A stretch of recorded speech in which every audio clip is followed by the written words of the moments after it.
നമസ്കാരം, ഞാൻ doctor Srila, Ayushree Ayurveda hospital Pathanapuram. പുരുഷ ലൈംഗികതയെ സ്റ്റീറോയിഡിൻ്റെ ഉപയോഗം ബാധിക്കുമോ എന്ന വിഷയമാണ് ഞാൻ ഇന്ന് സംസാരിക്കുന്നത്.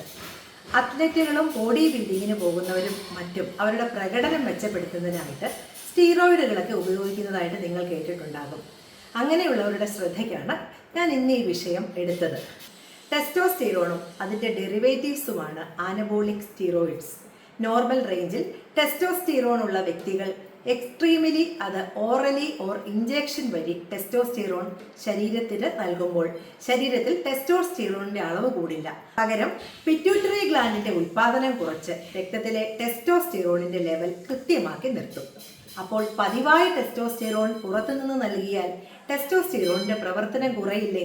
ടെസ്റ്റോസ്റ്റീറോണിന്റെ പ്രവർത്തനം കുറഞ്ഞില്ലാതാകും. അങ്ങനെ അവരുടെ ലൈംഗിക ശേഷിയും ബീജോത്പാദനവും ഇല്ലാതെയാകും. അതിനാൽ മസിൽ വെക്കുന്നതിനായി ഇത്തരം കാര്യങ്ങളൊന്നും ചെയ്യരുത്. ഇതുപോലെയുള്ള shortcut will cut short your life. So exercise hard to build muscles. There is no shortcut to success. Success has always a price. It is hard work. Thank you.